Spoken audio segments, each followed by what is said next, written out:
Hey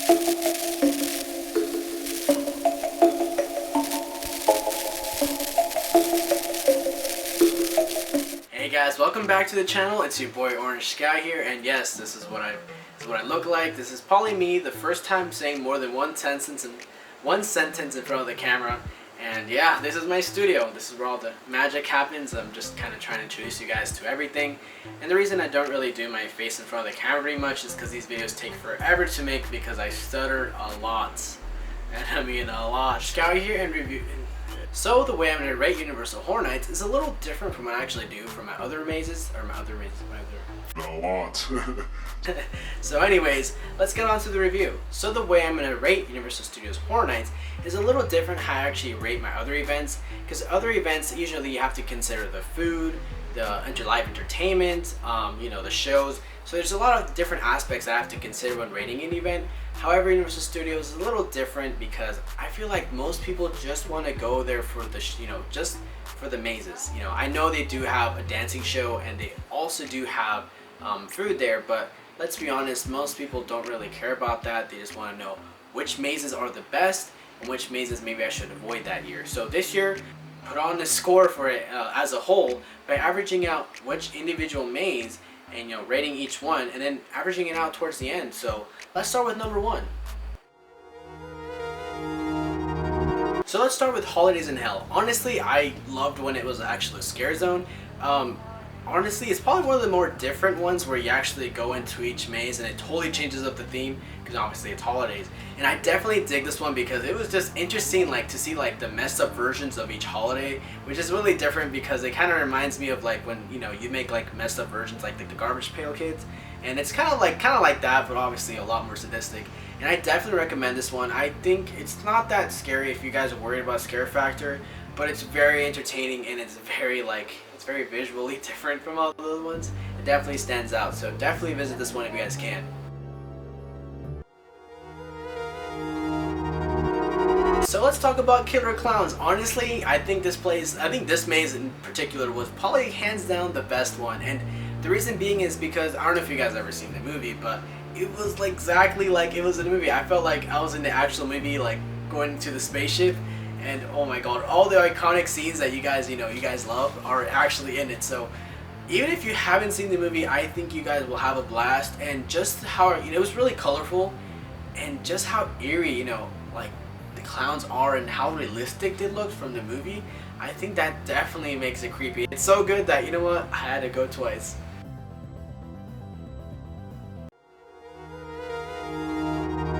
Stranger Things is a big one.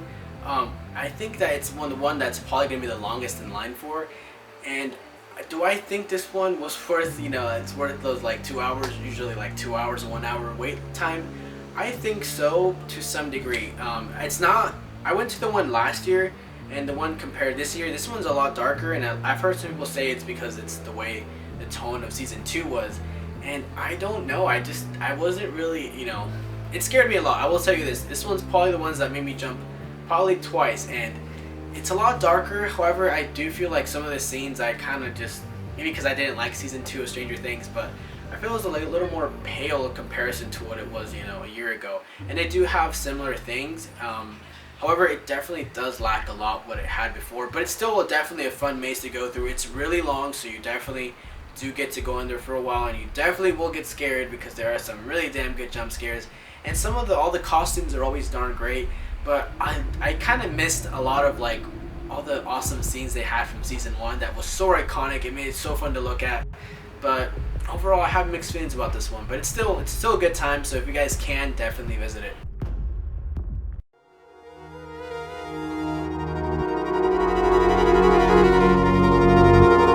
So Creepshow was one of the ones where I actually was kind of grossed out. I know it's fake, but some of the parts where I was there's some smells that I thought it was just me, but my friend told me, dude, it kind of smells there, and he kind of made this face where it's ooh, yeah, that smells bad. And some of the stuff that you see, it's not intentionally it's not exactly gory, but it's more of you guys will see what I'm talking when I go there. But there's some very some nasty things where I was oh man, I know it's fake, but I don't want to touch it, And it's very neat, and probably one of the more fun ones that I think were, I thought was really fun. It's really fun to look at. As for the scare factor, I don't remember it being really scary. The jump scares weren't that, scary, but or intense, but it's very fun to look at. So definitely, check it out.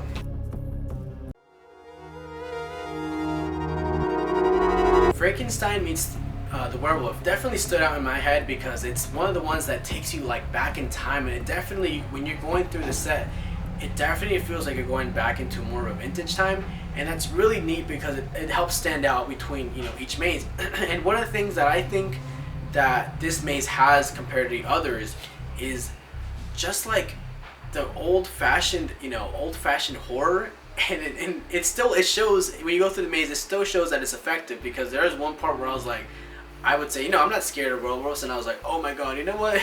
Maybe I would be if I actually saw one in real life. So it's a very neat one. It has a lot of good jump scares, so definitely be prepared for that. And definitely, again, I think it's one that you should visit.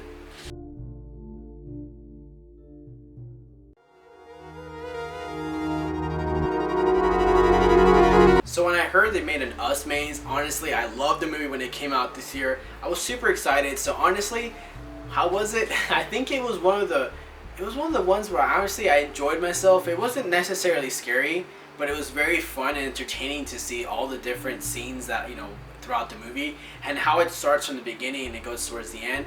Honestly, there's really no complaints I have about this, other than that it's not really exactly terrifying. Like, you're not exactly gonna get scared, but it's very interesting. If you saw the movie, you're gonna definitely love it. If you haven't seen the movie, maybe you might not appreciate a lot of it. The scenes that come to life. You're in the scenes, and I think if you haven't seen the movie, you might not, appreciate it too much. But honestly, other than that, it's a great maze.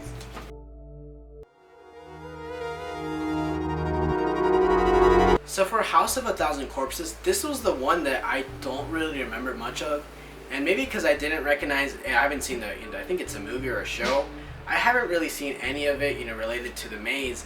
But I think the only thing I can really remember from this maze was this two parts. It was one part where you're going, and I really thought they were hanging people. Like, there was this one scene where the people were hanging and stuff, and there was like some cheerleaders and some people. And I honestly, they looked so realistic that I was like, what the heck? And I remember being really gruesome. It was one of the ones where I was like, oh, that's kind of gory.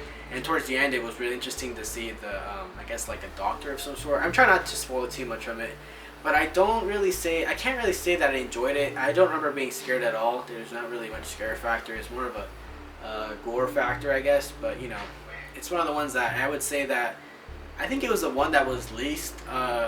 I think it was never busy. I think that maze was the one that wasn't really busy. So I would say I think there's a reason for that. And if you guys can't make this maze, honestly, don't feel too bad. But if you guys can, it's still a lot of fun. Don't get me wrong. But the scare factor isn't there. I wasn't really too visually interested, so I can't really recommend it.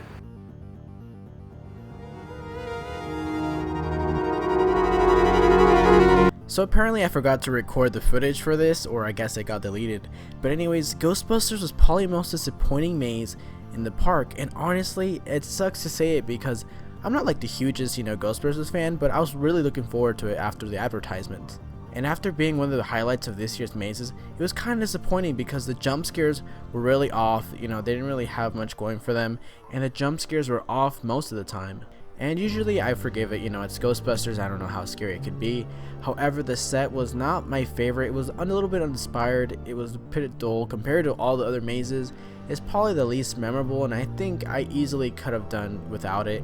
And one of the biggest things is that this will be probably one of the biggest wait times around the park, and for it to be how it was, it's such a disappointment. I would say honestly skip it. It's not worth your time.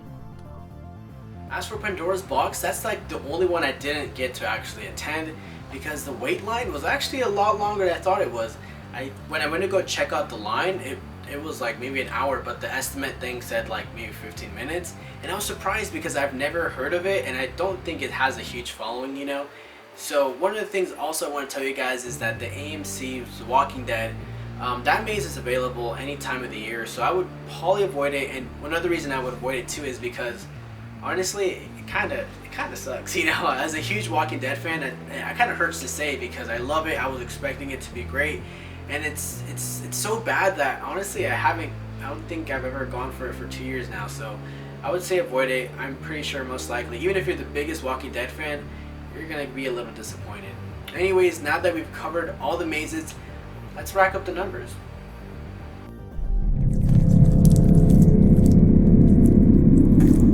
Thank you guys so much for watching. Please consider subscribing because there are going to be some different changes in this channel. And hopefully you guys enjoyed seeing my face. Hopefully it's not too ugly for you guys. And if it is, I'm just going to go back doing voiceovers most of the time.